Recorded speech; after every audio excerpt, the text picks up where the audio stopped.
Assalamualaikum warahmatullahi wabarakatuh. Apa kabar sahabat-sahabat Ismut semua? Semoga Anda dalam keadaan sehat ya. Alhamdulillah kita berjumpa lagi. Hari ini saya mengajak teman-teman untuk mengingat kembali maksud saya satu lagi produk unggulan dari Ismut Phytomedica, yaitu Spondylos. Spondylos ini obat bahan alam, tetap ya, namanya Ismut Phytomedica itu selalu obat bahan alam ya, bukan obat kimia. Obat bahan alam ini ampuh untuk mengobati penyakit pembuluh darah dan jantung koroner.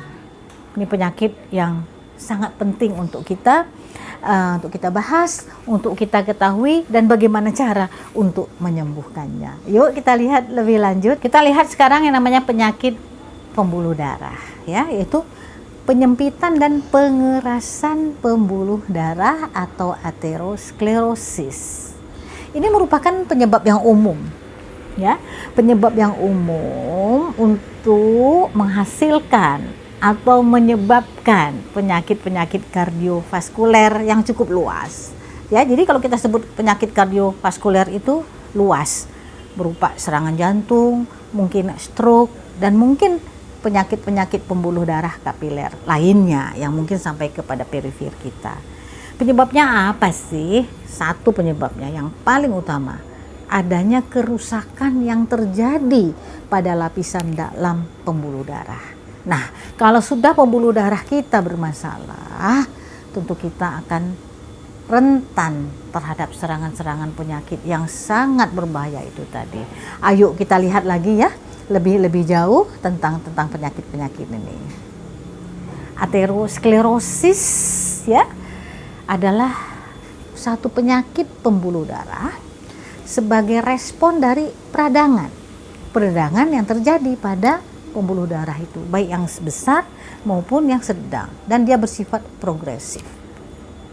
Apa tandanya? Apa tandanya kita mengalami aterosklerosis? Satu, adanya penumpukan lemak, kolesterol, atau produk-produk buangan sel dan kalsium di lapisan dalam pembuluh darah kita.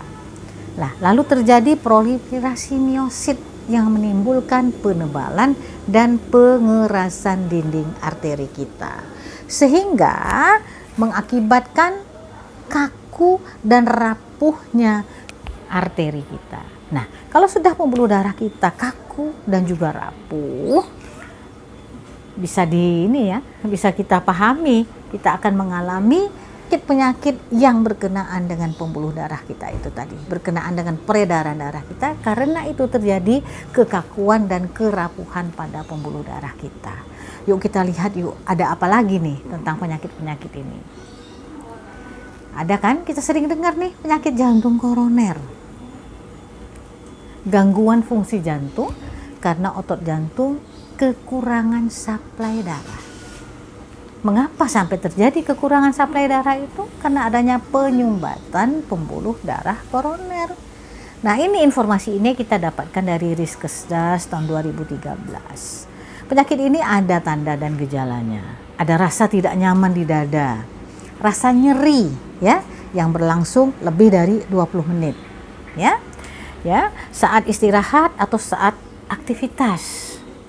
Ada disertai gejala yang lain ya. Ada keringat dingin, ya, kemudian rasa lemah, mual, dan pusing. Nah, informasi ini pun juga dikeluarkan oleh Kementerian Kesehatan kita untuk kita pahami bersama sehingga bisa mengantisipasi, kalau bisa menghindari ya dari serangan penyakit yang sangat berbahaya ini. Ayo kita lihat lagi informasi lebih lanjut. Faktor risiko.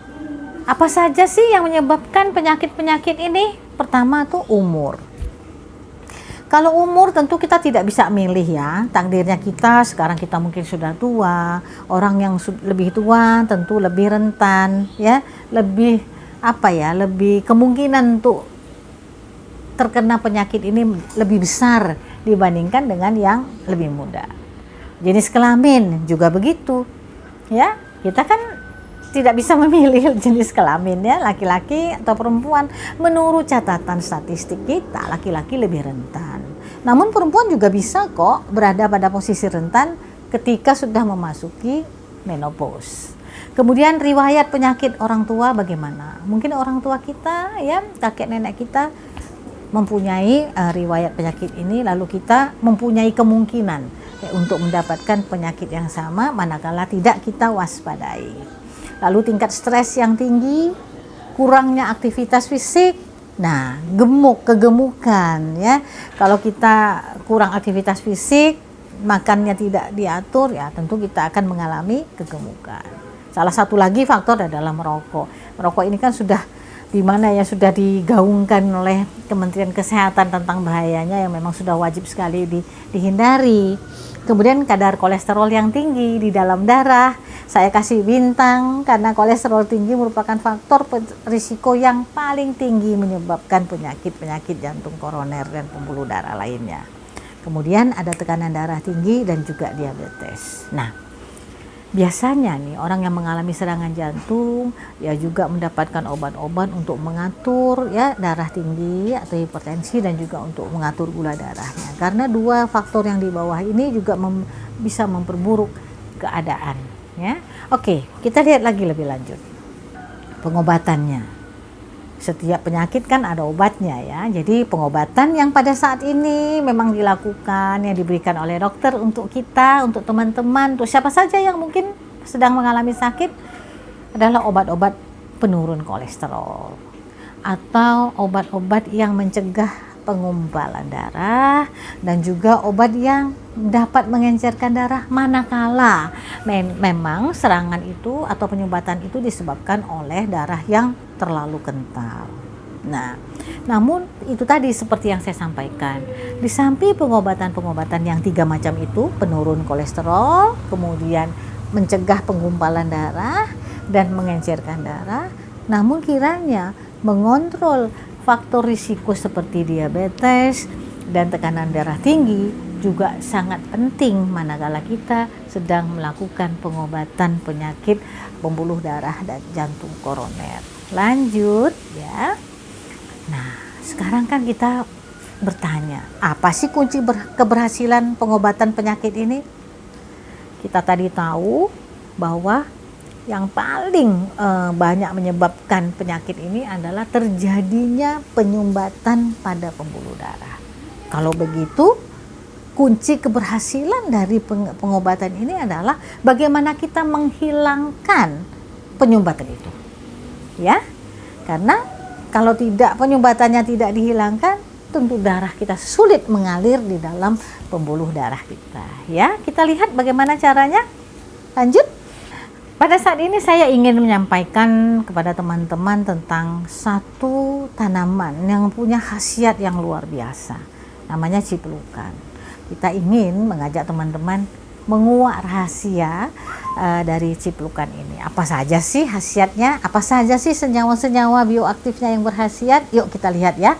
Apa saja nih kehebatan dari ciplukan. Nah, ciplukan itu mengandung senyawa bioaktif yang banyak sekali. Ada kelompok polifenol, ada kelompok alkaloid, ada kelompok karotenoid, ada kelompok fisalin, kelompok asam malat, tanin, kriptosantin, dan juga ada vitamin C. Nah, semua senyawa ini berkelompok terdapat di dalam tanaman ciplukan. Ya, yang saya pilih pada hari ini yang terdapat di dalam spondylos. Nah, aktivitas senyawa bioaktif itu sebagai apa? Antioksidan, antiinflamasi, analgesik, dan juga sumber gizi rendah kalori yang dapat memperbaiki kualitas pembuluh darah kita. Nah, seperti apa? Coba kita lihat. Saya ingin menyampaikan kepada teman-teman bahwa ada penelitian pada tahun 2012 tentang ciplukan. Bahwa ciplukan itu ekstraknya dapat menangkap dan menghambat radikal bebas yang dapat merusak kualitas pembuluh darah kita. Nah, zat berkhasiatnya yang berupa antioksidan yang begitu kaya dapat kita manfaatkan di dalam pengobatan. Apa saja manfaatnya? Memperbaiki lumen pembuluh darah kita, lalu mampu mengencerkan darah, menghilangkan plak atau kerak-kerak pada pembuluh darah yang sudah terjadi, lalu mencegah terjadinya pembentukan plak baru. Nah, jadi begitu lengkapnya khasiat dari ciplukan ini. Ya, ini kan yang kita perlukan, memperbaiki kualitas pembuluh darah itu tadi, menghilangkan semua yang menyebabkan penyumbatannya dan sekaligus juga mengencerkan darahnya manakala perlu. Lanjut. Nah, di dalam industri obat bahan alam, di mana Ismut juga adalah salah satu industri obat bahan alam, ciplukan ini kita olah menjadi sebuah ekstrak nanopartikel yang sangat halus dan larut dalam air. Mengapa kita mengambil ini? Karena kalau partikel yang sangat halus, mudah larut dalam air, tentu akan lebih mudah meresap ke dalam tubuh untuk melaksanakan tugas-tugasnya sebagai obat yang kita butuhkan.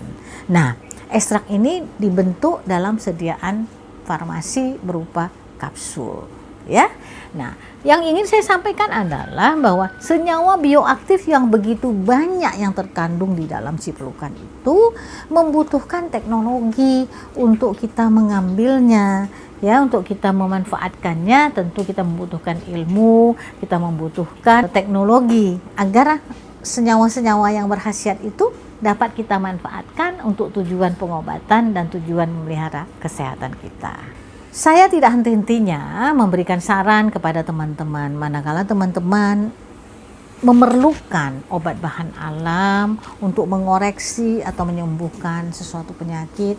Konsumsilah produk obat bahan alam yang sudah terdaftar di Badan POM dalam bentuk produk siap konsumsi, agar teman-teman mendapatkan setinggi-tingginya faktor keamanan, faktor khasiat, mutu, dan juga kemudahan. Karena obat yang sudah di dalam bentuk kapsul tentu lebih mudah ya digunakan daripada harus membuat sendiri, merebus atau mengolahnya sendiri di rumah. Ya, jadi konsumsilah yang sudah terdaftar di Badan POM agar Anda mendapatkan semua kebaikan-kebaikan dan khasiat yang Anda butuhkan.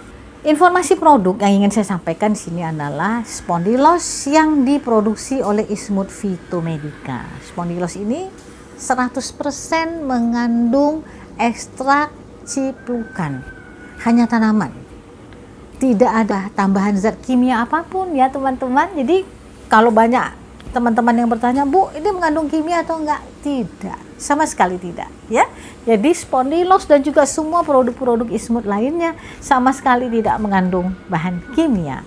Jadi murni 100% ekstrak itulah yang dimasukkan ke dalam kapsul untuk dipergunakan mengoreksi berbagai penyakit yang sesuai dengan khasiat tanaman yang kami pakai. Ya, sekali lagi inilah produknya Ismut Spondylos sudah terdaftar di Badan POM. Harapan saya teman-teman jangan merasa ragu karena produk ini sudah mengalami evaluasi dari Badan POM. Demikian penyampaian saya tentang Spondylos. Mudah-mudahan berkenan di hati Anda semua, mudah-mudahan sesuai dengan kebutuhan Anda semua. Terima kasih sudah menonton video kami. Sampai kita berjumpa lagi pada video yang akan datang. Assalamualaikum warahmatullahi wabarakatuh.